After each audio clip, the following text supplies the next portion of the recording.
Senhor Jesus, nós vamos ler a Tua Palavra, refletir e meditar sobre ela. Seja conosco, Espírito Santo de Deus, em mais um momento. Amém.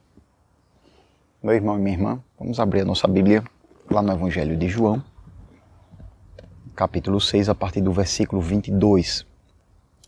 Antes da gente ler a partir do versículo 22, a gente precisa entender que logo um pouquinho antes, no capítulo 6 ainda, a partir do versículo 16, a gente vê que Jesus faz um milagre, anda por cima das águas. Os discípulos estavam indo com o barco à frente, de repente bateu um vento, agitou as águas e Jesus anda por cima das águas. E um pouquinho antes ainda, no próprio capítulo 6 ainda do livro de João, a partir do primeiro versículo, a gente vê que Jesus tinha feito um outro milagre nesse mesmo dia. Ele tinha alimentado cerca de 5.000 homens, fora mulheres e crianças.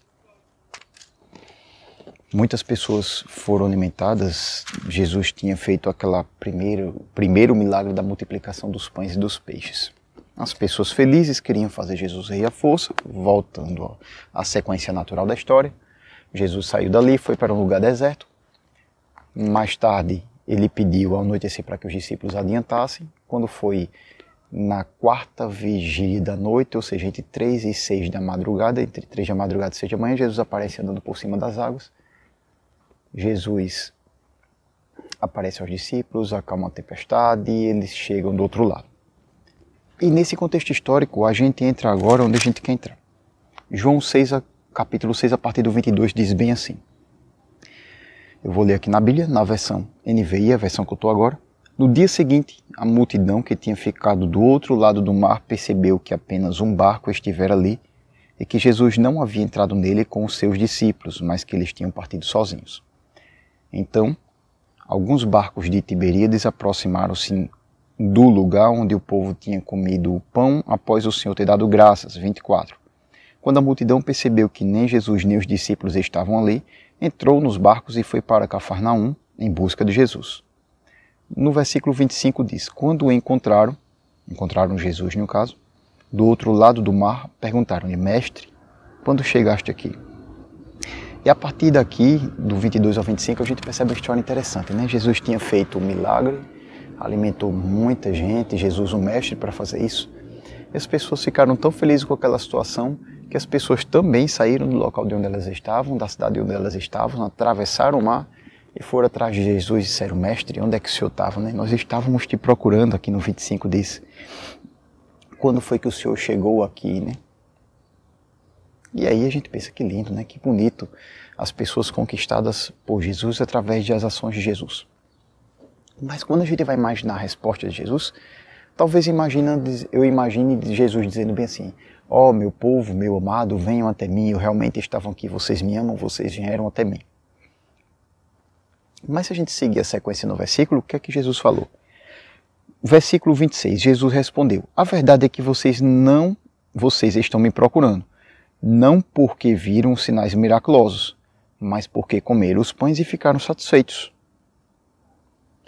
E a gente diz, poxa, como Jesus ele foi um pouco grosso, um pouco firme na maneira de falar, meu Deus, será que realmente isso era necessário? Minha irmã e meu irmão, às vezes nós enxergamos as coisas com os olhos humanos, mas Jesus, o nosso Senhor Deus Todo-Poderoso, ele enxerga muito mais profundo que isso, ele enxerga o âmago do nosso coração. Se Jesus fez é porque de alguma maneira ele tinha que fazê-lo, por mais que eu não enxergue que ele fizesse, que ele deveria ter feito isso.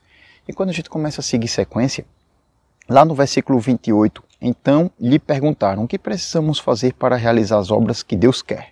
Jesus respondeu, a obra de Deus é esta, crer naquele que ele enviou. Simples, crer em Jesus, aquele que ele enviou.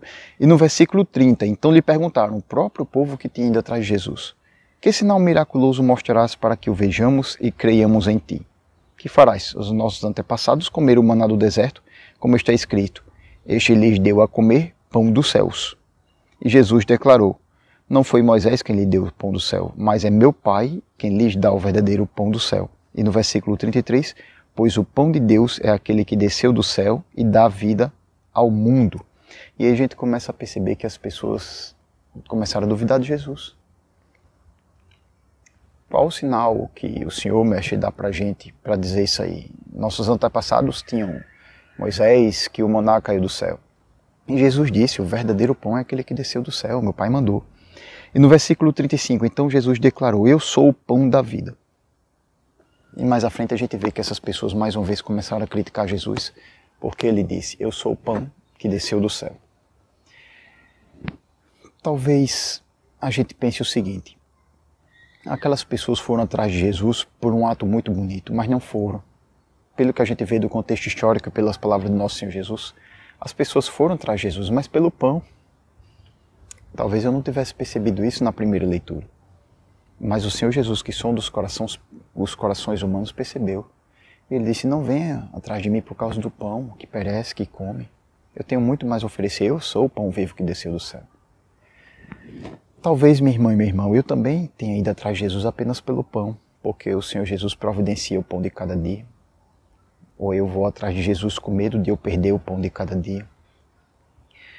Talvez minha irmã e meu irmão, eu tenha buscado ao Senhor Jesus, ido para a igreja, para os momentos, para as congregações, atrás da prosperidade que Jesus pode me dar. Porque Jesus abençoa, porque Ele me dá um carro, me dá uma casa. Nós sabemos que Jesus faz isso tudo, Ele tem poder para fazer tudo isso e muito mais, mas será mesmo que esse talvez seja o melhor motivo de eu seguir Jesus, o pão vivo que desceu do céu? Atrás de carro, casa, casamentos, outras coisas, Jesus tem tudo isso para nos dar. Mas o melhor motivo de nós irmos atrás de Jesus não é porque Ele cura, porque Ele dá o pão, porque Ele prospera, porque Ele renova o casamento. Não. Ele faz isso tudo, mas o maior motivo de nós irmos atrás de Jesus é porque Ele é o Salvador. Ele é o pão vivo que desceu do céu. E se a despensa está vazia, por mais difícil que seja, ainda assim, Jesus é mais precioso. Se o casamento não está indo bem, nós vamos orar, colocar o casamento aos pés de Jesus. Mas ainda assim eu vou ao pão vivo que desceu do céu. Ele é mais precioso. E nele, através da sua palavra, nós percebemos que Ele diz as ações que nós deveremos fazer para que o nosso casamento também possa melhorar. E se eu estou indo atrás do pão vivo que desceu do céu, eu vou obedecê-lo. Quem não deseja ter uma vida próspera, rica, boa casa, bons carros, mas é por causa disso que eu estou indo atrás de Jesus? Não. É por causa da saúde que Ele vai ter que me dar? Não. Isso tudo vem.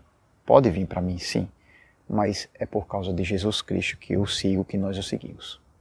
Então que nessa mensagem boa do nosso Senhor Jesus Cristo, a gente possa entender que a gente tem o pão vivo que desceu dos céus. E se nós recebermos essa bênção do nosso Senhor Jesus, amém. Nós continuaremos felizes. Mas se por um motivo ou outro alguma dessas bênçãos não chegar até nós, que nós falemos para o nosso Senhor Jesus. Senhor Jesus, talvez não seja tão legal, nem tão sorridente viver sem essas bênçãos. Mas ainda assim, se eu vivo, é para Cristo. E se o Senhor está em mim, isso é o que importa. Obrigado, Jesus, por Tua presença em nossas vidas.